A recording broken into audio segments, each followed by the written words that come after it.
Mombasa, Kenya, that is the coastal of Kenya, and we work to promote access to equal opportunities among youth who are coming from economically excluded communities along coastal Kenya. And what we do is we provide scholarship, mentoring, and career guidance so that these youth can at least lift themselves out of poverty and be able to sustain their life and actually change the life of their families and community and the country as well. So to start, I'd actually like to share the story of the organization, how we got to start, where we are, and what our future plans are.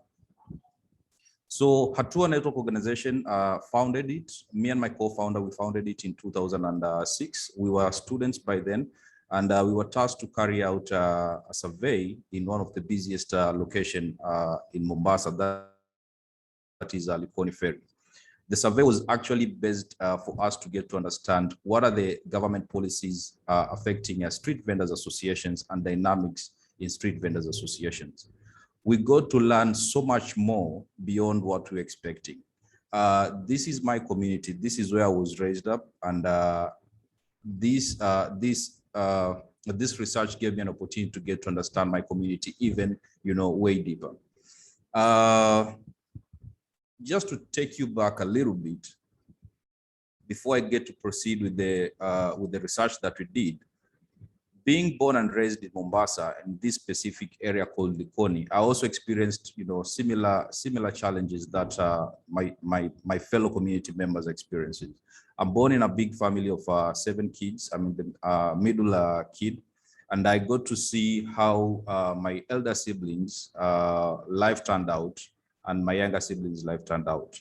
My family wasn't that well off. I'm coming from a fairly average family, and my elder siblings struggled to get into university because my parents could not afford to keep them in university. So they ended up doing small businesses like most of the street vendors we have in Mombasa, and they did not have much to show off in the early years when they started their own life. They had small families, they had to feed the families, with the small businesses that they were running. And they just looked like anyone else in my community. I was privileged enough to be able to go to college and pursue a degree, a diploma first. And I could see, the opportunities that were open for me, especially when I did this research and got, deeper insights on, how my community is. And looking at the younger generation, and the opportunities that were present for them because they had, access to good education and, like get into tertiary education, they could easily, end up with a profession and end up doing something meaningful, separate from just ending up being a street vendor. So when I was doing this research, I got to understand clearly, the challenges that street vendors are actually facing in my community, because it's the most common kind of, business or income for most people. Most people selling things on the roadside, and what they get is basically just enough to, buy them a meal. They can't live in a fancy house. They can't take their kids to, proper school, that is secondary school and tertiary, education. So their kids will, basically just do primary level education, and that will be it, and they'll be introduced to the family business and pick it up. So all these families that we had interviewed, all of them had the same fear, that their kids will end up trapped in the same cycle of poverty that they have been over years, because they inherited these businesses from their, parents or grandparents, and they are looking forward to, pass on the same businesses to their kids. So they feel like there's no way for them to lead a different life or live a different life. And their fear is that their kids, will end up doing the same thing and will have limited opportunities for them to, live a different life and live themselves out of poverty.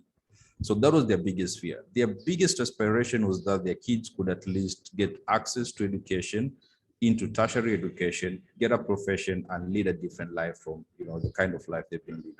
They knew like the only way out is for them to have, a quality education so that they can, do something else. But they did not have the funds. They did not have, enough money to keep their kids to school. And that was their biggest problem. So that landed to us early on in 2006. And we were looking at how best can we support these families. With this knowledge at hand, we couldn't take it slightly. Interviewing over, 10 families and 7 that we are very close with them. We could, we shared meals with them. We were at their homes, for a number of days. We're in their businesses.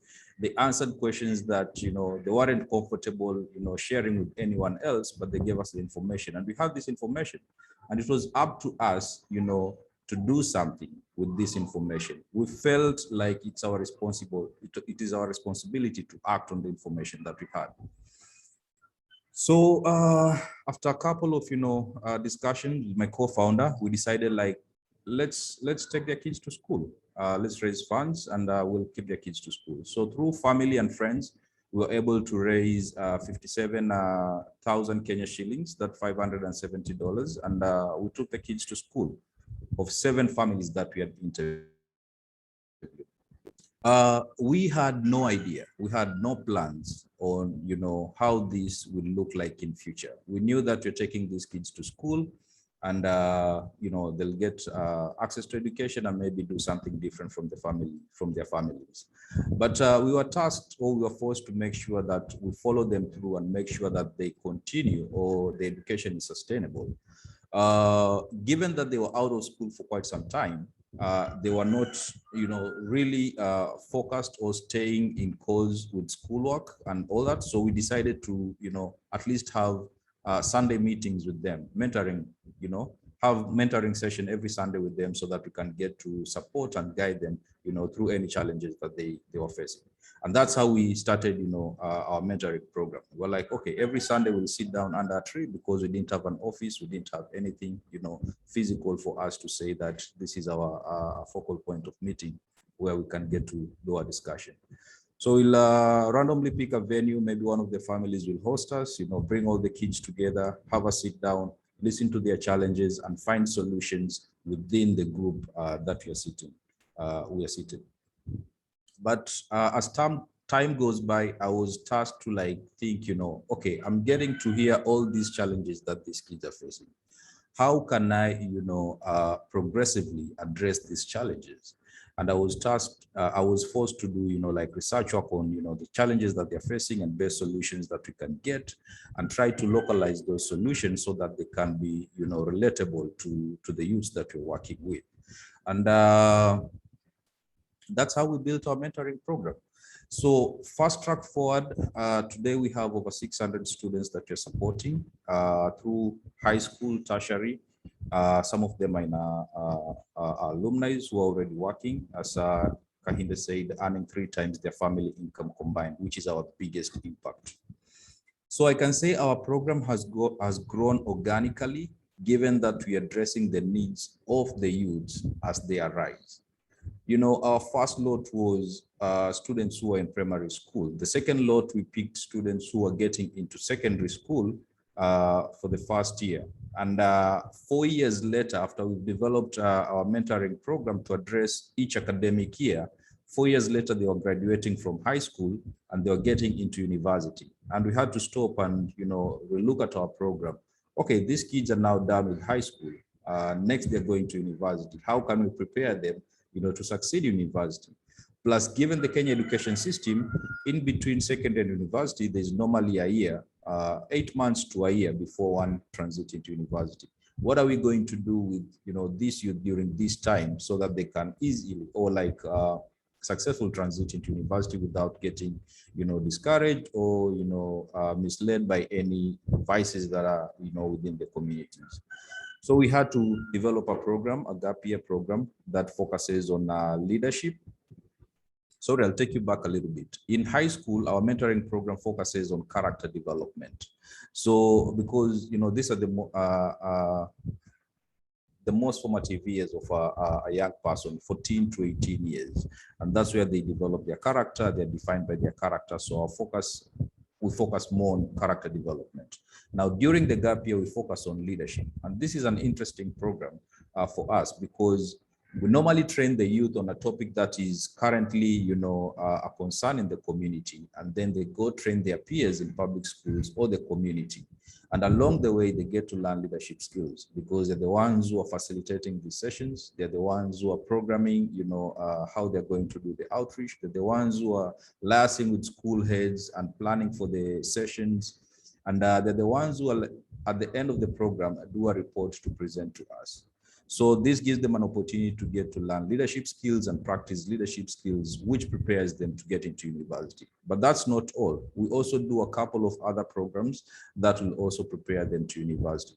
The beauty of this program is that it's an opportunity for them to also earn something small, given that they're coming from poor or low income families, giving them a small stipend to be able to sustain, their movement or have lunch and save something small.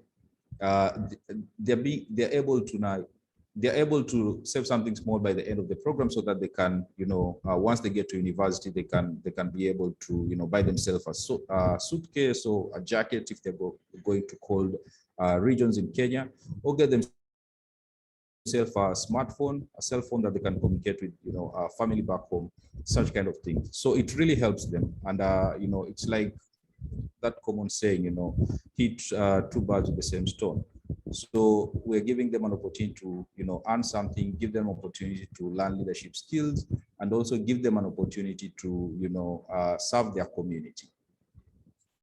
Once they get to do the gap year program, then they transit into university. And when they get to university, now our focus shift to professional mentoring.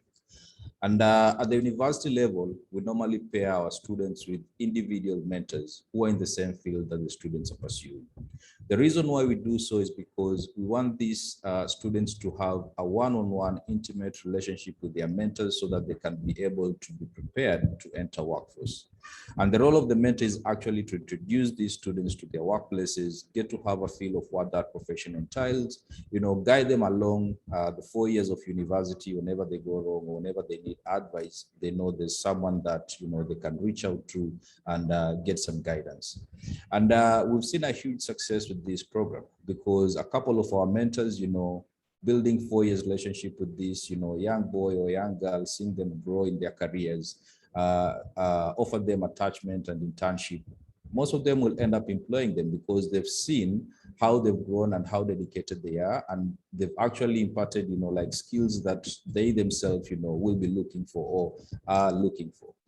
And the other advantage is that these students are also being introduced to a pool of, other people in the same profession that they are in. So they're already building their network.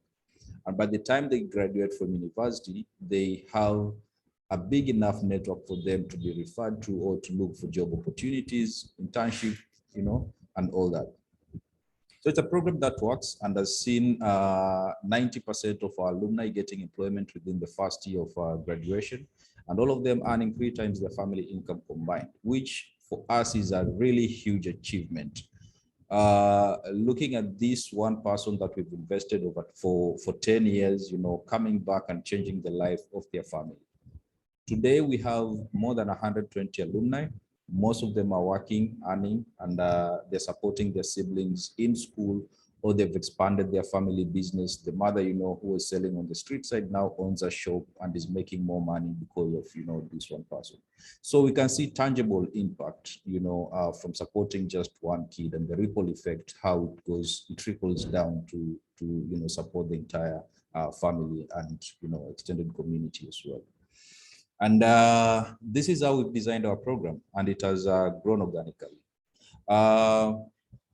Today, I can be proud to say that we're expanding our programs, and we're now reaching to the entire area of Mombasa. From where we started, Likoni is just one part of Mombasa, but now we are reaching all 4 locations of Mombasa, serving 1.2 million residents of Mombasa.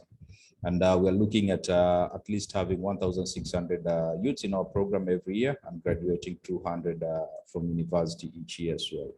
So it's a model that I can say it's proven, it's working, because now we are over 15 years, doing this program, and we can see the results, we can see the impact. It's proven and it's working for us. And yeah, so bridging that link between, youths who are coming from low-income communities to professional opportunities out there, because our alumni now are the ones who are looking back at, what can they, what support can they give to their community, or how can they lift someone, who is in the state that they were, a couple of years back. So hopefully in a number of years, we'll be able to build a big enough pool of, such kind of people to lift others out of poverty. And yeah, these are young people who could have otherwise dropped out of school at primary level, but today they are graduating from college or university with the right skills, experience, and network that they need to lift themselves out of poverty and do the same for others. So for us, it's a total transformation. It's something that works, and we're proud of. So that's a tour. That's how it started. That's where we are right now. And at this juncture, I'd like to welcome any questions that might come.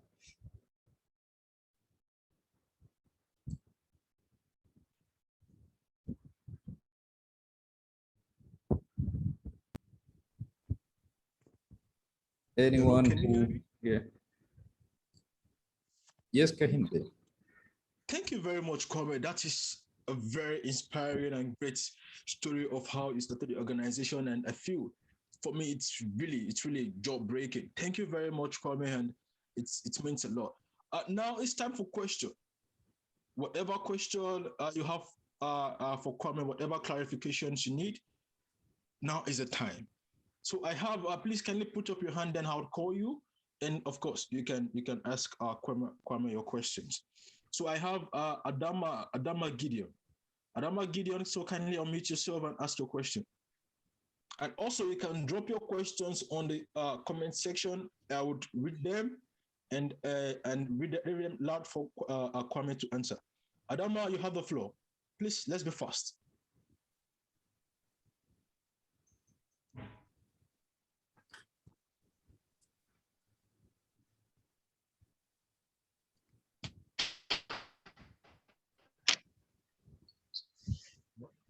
Adama Yes. Gideon. Hello, good afternoon. Yeah, good afternoon. Afternoon, Adama. Yeah, I'm online, so I can hear you. Good.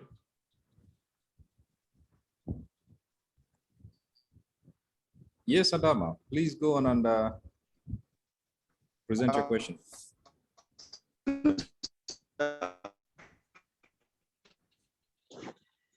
Thank you. Want to ask, I have been to ask those that are less privileged, like we are trying to do, and I would like to know how we can draft in those that are potential leaders that can, help us move this thing forward.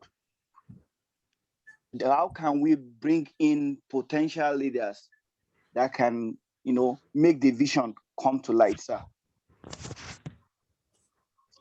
Thank you, Adama. Yes, sir. Thank you. Just to clarify, if I got you right, how can you bring your vision to life? Get leaders who can bring your vision to life. That's the question you're asking.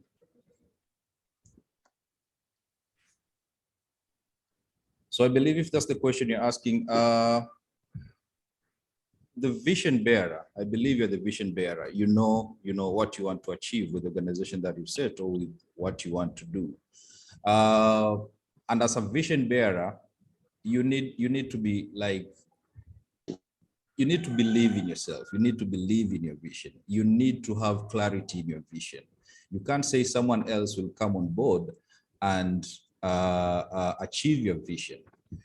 As the bearer of the dream, you're the only one who, clearly understands or clearly sees what, success looks for you, like what impact means for you.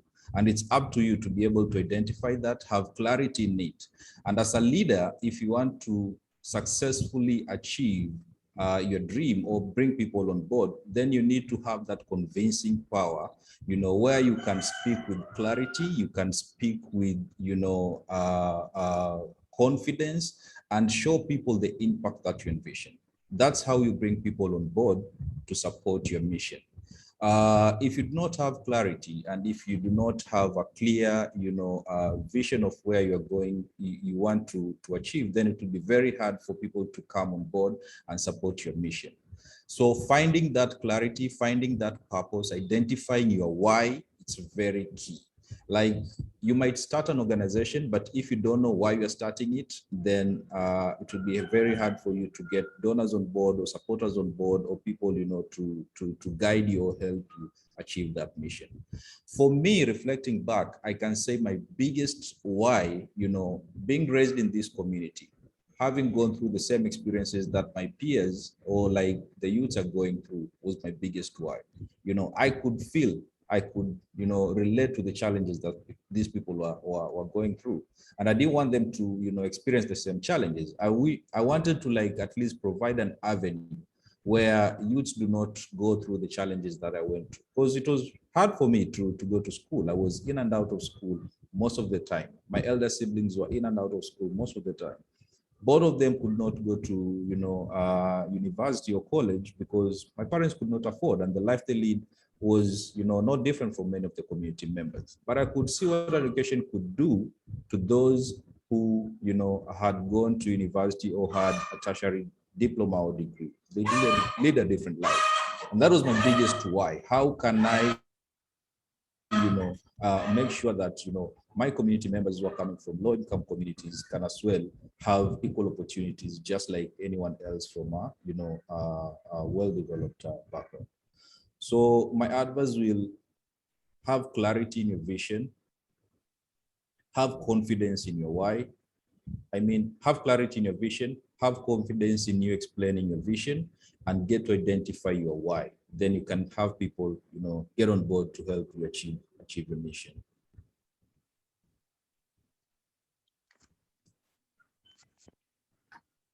Thank you very much, Kwame, for Most that welcome. succinct and well explained answer you gave. Also, I have on floor, okay, Dennis Bua. Dennis, please, you have the floor. Please kindly ask your question now. After Dennis, we'll take some. Yes, thank you so much. We have on the chat box. Dennis, you have a floor. All right, thank you so much, sir. Thank you, Mr. Kwame. I actually love the story. It's a very. Thank you, Dennis. You're most welcome. Inspiring story. So I want to ask about your mentorship program. How did you design your mentorship program? Is it from the background research that you made with the challenges and problems in the community? Yes. So if I could just ask just a short one. Another short question about building your network of mentors, a network of mentees who later turned into mentors and eventually supporters of your program. How easy or hard was it to help to build your and later supporters? How easy or hard was it? Okay, so I'll start with the first one, mentorship program. How did we build our mentorship program? Our mentorship program has grown organically over years. As I said, first we used to sit under a tree and address the needs, of those students week by week as they arise. But there was need for us to, have a more broader approach to how we're addressing this as we are, getting more students on board our program. When we had 40 students, that's when we actually formalized our mentorship program. And we borrowed a lot from existing resources. We partnered with existing organizations who are addressing, drug abuse, who are addressing issues to do with reproductive health, who are addressing issues to do with, extremism groups and violence. And we used to bring such kind of people on board and do the facilitation. But there was also need for us to develop a more concrete mentoring program for ourselves. Today, over 15 years of experience and what we've been using in the past, we are now developing a more comprehensive curriculum that addresses all these topics. And we've partnered with a consulting firm that is helping us do this. What we're looking for, actually, the last 2 weeks we've been doing the first pilot because students are on break. What you're looking at is actually to do 3 runs, make it more, concrete, reiterate and revise it for 3 rounds, and then make it open source so that, anyone else who is interested in, addressing these topics to youth who are between 14 and 20 can access this, manual and work with the youths. So hopefully in the next, few months we'll be able to share that curriculum with you, and everyone will be able to access that. But also looking at doing the same for our tertiary students, because it builds up to the topics that we address when they're in university. And for the university level, we have a business model around it. And once it's ready, we'll be able to work with, other partners to facilitate that at a fee. But our mentoring focuses more on soft skills development, because these are things that are not taught in schools. These are things that, are critical for one to excel as an adult or in their workplaces. But these are things that are missing in most of our school curriculums. And it's key for us to address this, because, knowing algebra alone cannot make you successful. But knowing how to, interact with people can, give you business opportunities or can make you successful. So we want to balance, like formal education and soft skills for someone to excel, once they're adults or they get into the workforce. Wow, that's I hope that answers the mentorship bit of it. Members or mentees who turn to the mentors.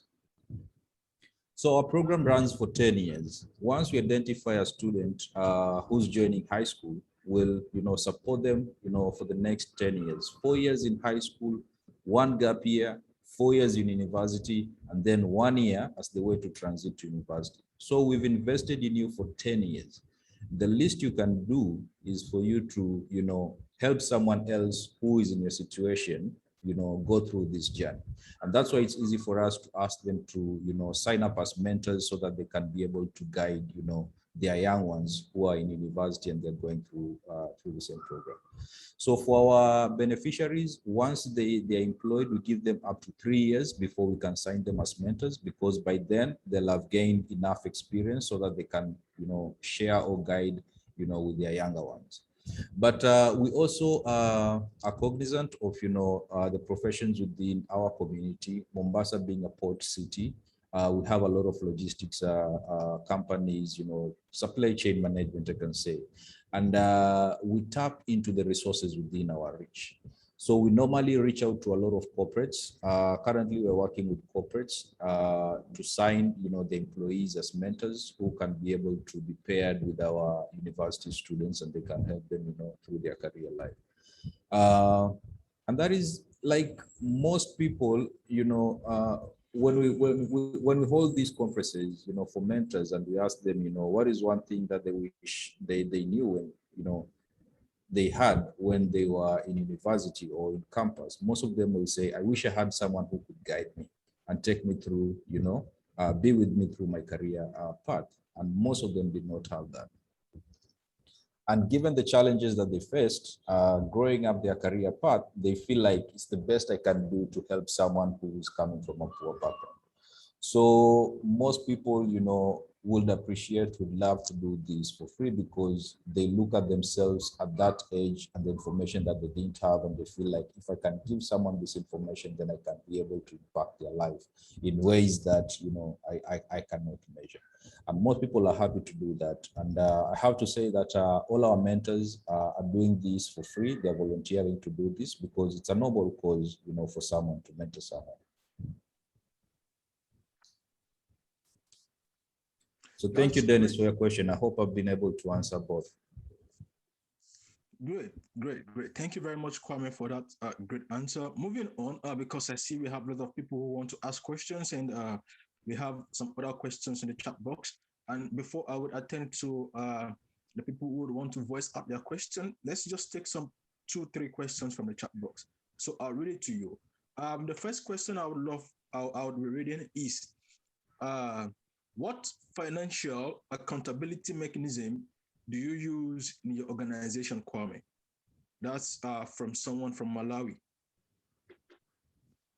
Financial accountability systems, I'll say, yeah, we started with QuickBooks. We've grown from QuickBooks to, online financial systems. And there are many out there, but QuickBooks works best for us. We actually started with Excel, we're able to track everything on Excel. And then QuickBooks really made the change. And that's what we've been using for the longest. So there are many financial systems that you can procure online and will be able to track your finances. But I can say our biggest success in managing our finance manager also joined us on the very early stages when we were developing our program. She's actually the third person who came on board after a year of designing the program. And she's been with us throughout. So she's also like key to the mission, key to the vision that we have. She's part of the bigger vision, and we're thankful to have a manager of finances. Understand you can have a professional come in to run your finances and do all that. But if someone does not have the organization at heart, then you'll be forced as a director or senior person to oversee all finances and all that. At least with our case, we have someone who's also like part of the vision, and she knows the goals that we want to achieve. But financial systems are easily accessible, easily procured, and can help you a big time. Great. Thank you very much, Kwame. And to the second question, this is from Ambalo. Wow, thank you very much, Kwame. I'm from Escalate Leadership Network in Zambia, and we are doing similar work.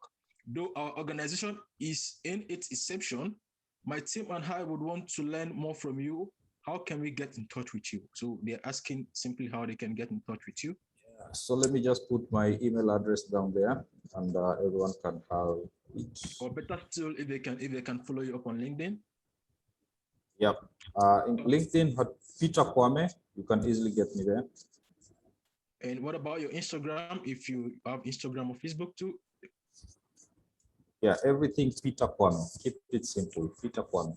Yeah. Okay, good. So you all can follow Peter Kwame on Instagram, Facebook, LinkedIn, and all social media platforms with the name Peter Kwame. So to the third question, please, can you share your system change strategy with us and how you ensure that your solution is solving the root cause of the problem you are solving?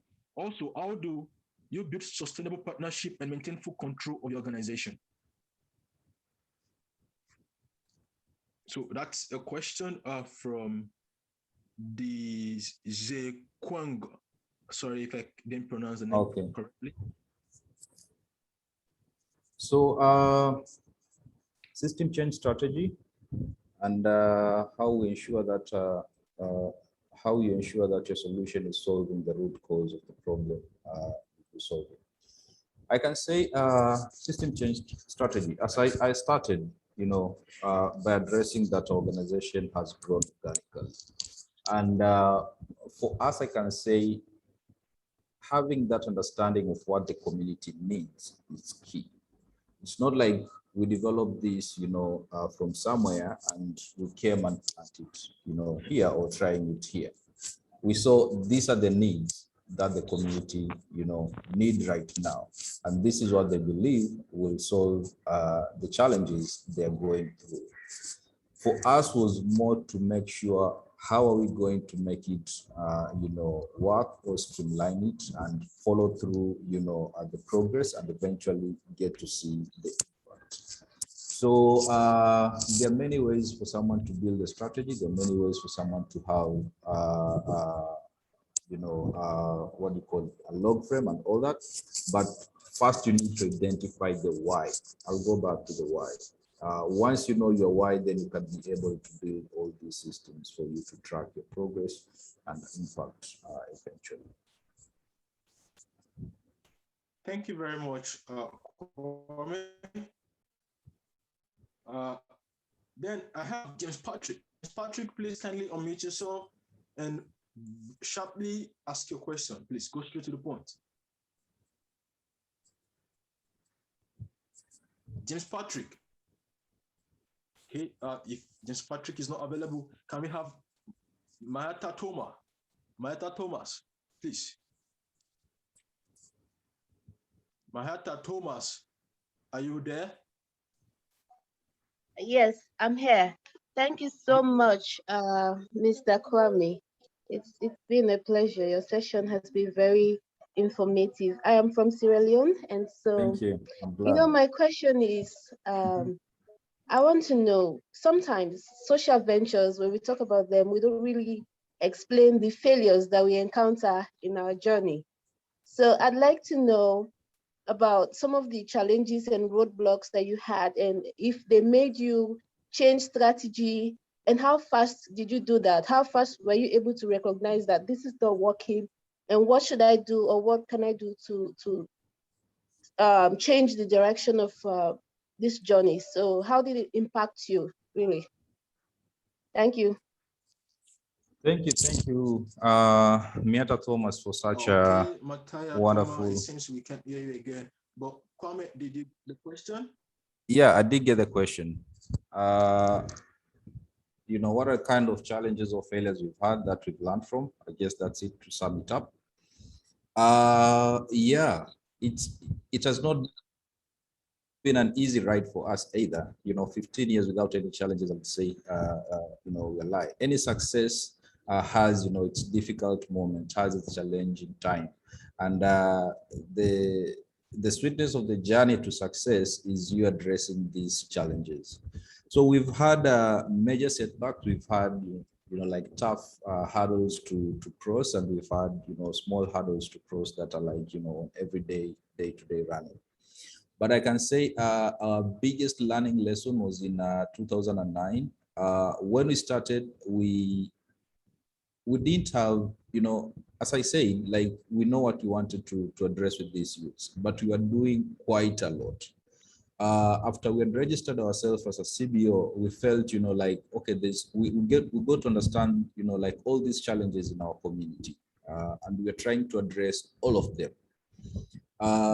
We did environmental projects. We did, you know, entrepreneurship projects. We did awareness programs, and there was so much that we're doing which did not have like a really proper meaning. Mind you, we founded the organization on the basis that you're taking these kids to school. So after trying, you know, adding all these other programs to our scholarship program, and it failed, we look back and we're like, okay, what was our mission? What are we good at? And it came, or it boiled down to, you know, providing scholarship, mentoring, and career guidance for youths to change, you know, their life. And as much as there are many, many problems within the community, one person cannot solve everything. And when we came to that realization, we decided to focus on, you know, just building our scholarship program, making sure that it's impactful, it's effective, and we can easily track our progress and impact. And that's how we also built our mentoring program as well to support these youths.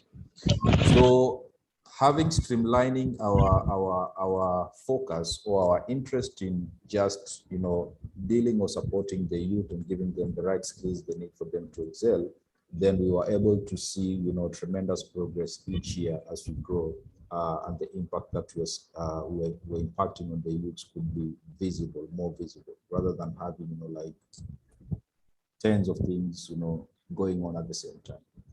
So that's I believe what we were able to do, like, find one thing that you're good at and focus on it. Just work on it, build it every single day, make it better every single day, and make it more competitive than the rest.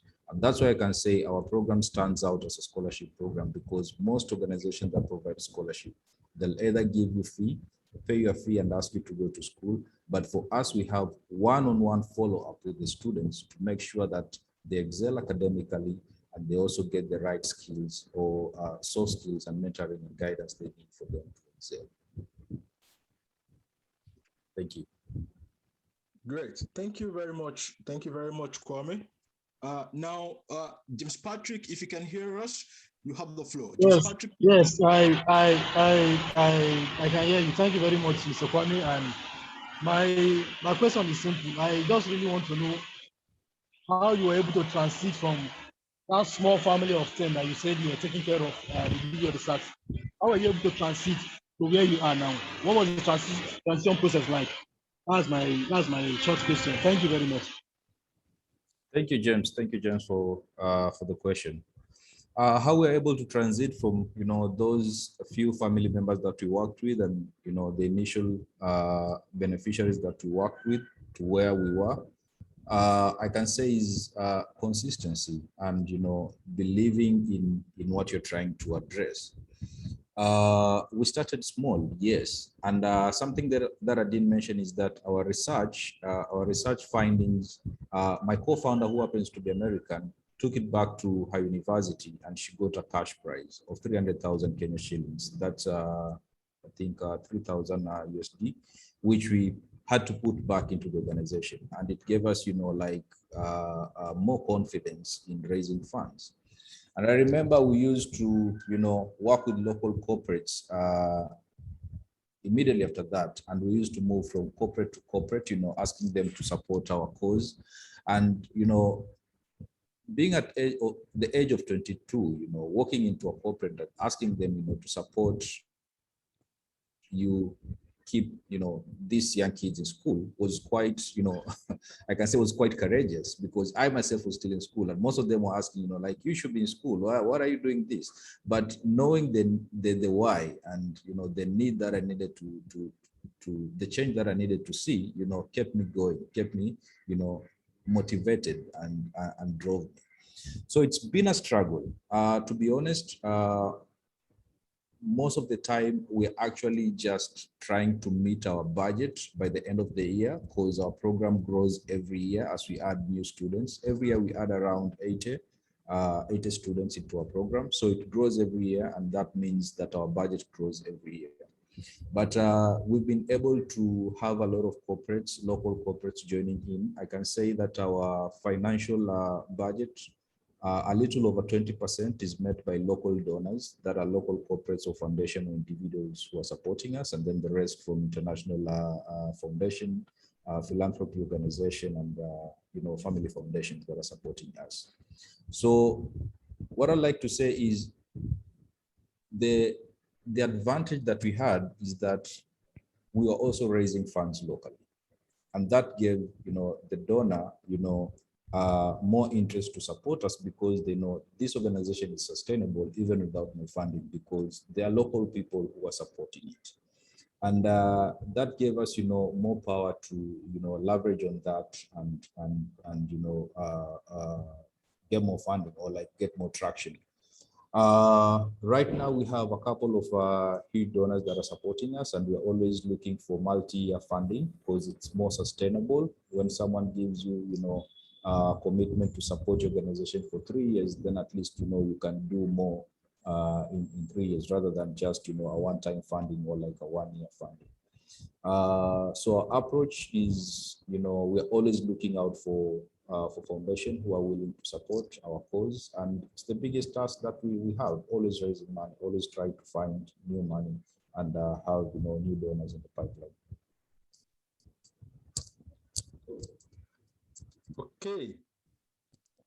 Thank you very much. Thank you very much, Patrick, for that. So, Chijioke, please, you have the floor. Ask your question, Asa.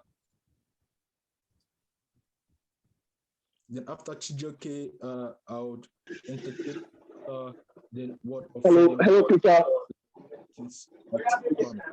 Hello, Chijioke. Yeah, Chijioke. Yeah, we can. Okay, so my question is quite straightforward. So basically, I want to know what platform do your organization, to your foundation utilize in doing your training, like in giving your trainings to the students and the learners? What platform do you utilize in doing that?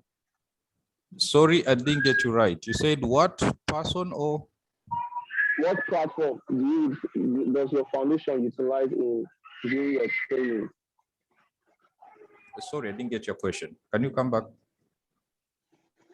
What platform do you utilize for your trainings in your foundation? What platform do we use for our training? Yes, exactly. What platform do you use for your training in your That's the foundation? platform your organization used for the training. The training. Oh, okay. I get you. I get you now. So I don't know what kind of training you're talking about, but okay, we do have trainings during their gap year. Yeah, you, Uh, you spoke about soft skills, like you empower okay, them with okay, soft skills. okay. Yeah, so On our like, mentoring yeah, so how do program. you do? Yeah, do you do On it our online? mentoring Do you program. do it hybrid, or do you do it in person? And what platform do you use? That's what I meant. Okay, so I'll get you clearly now. So for our high school students, because they normally close school after every term and we have them together because they're all coming from Mombasa. So it's easy for us to bring them together.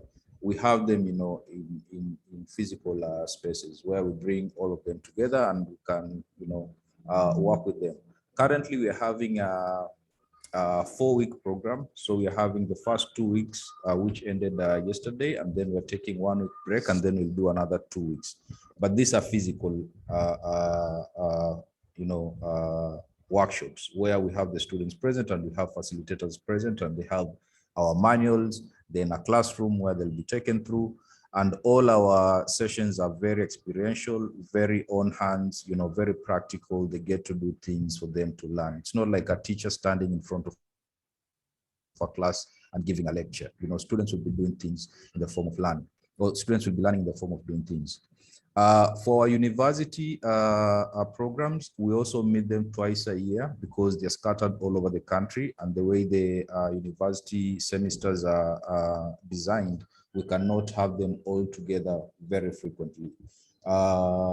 So that's how we normally meet them. But the current mentoring program that you're designing is going to be a virtual one where we'll be able to, do sessions online. Students can log in because at university level, they do own a laptop or they have a smartphone and they can easily log into a session or, get to attend, any workshop that we set. So for university level, it'll be more online, and for high school level, it's more physical. Okay, yeah, so basically why I asked the question was I had a follow-up question. I wanted to ask if you will be open to running a pilot on our platform, because we are an edtech social network marketplace that's democratizing teaching and decentralizing learning for generational learners.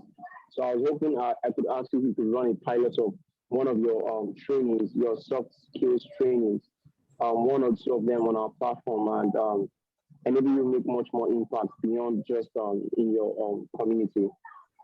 Okay, sure. I've shared my email address on the group. You can drop me an email, and then I'm sure we can have that on the side.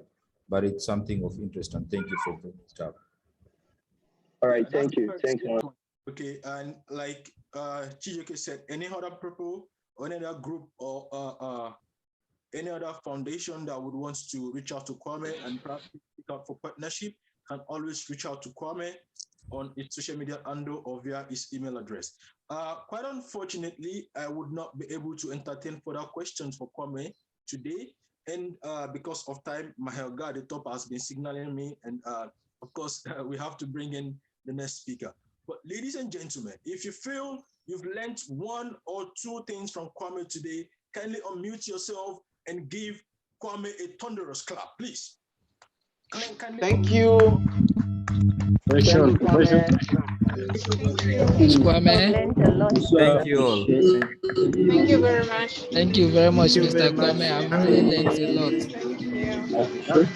You can also drop your comment for Kwame on the chat platform, on our chat box Thank platform you. on the Zoom. Please drop your comment for Kwame there, please. We'll be checking it out. Thank you very much. Thank you, everyone. I've been honored to. Thank you, everyone. I've been honored to share my story here, and thank you for the very insightful questions that they've also given me a good reflection of, what we've done in the past. So thank you, and I hope I've impacted a lot in your missions as well. Do have a great afternoon. You've done a lot. Trust me, you've done.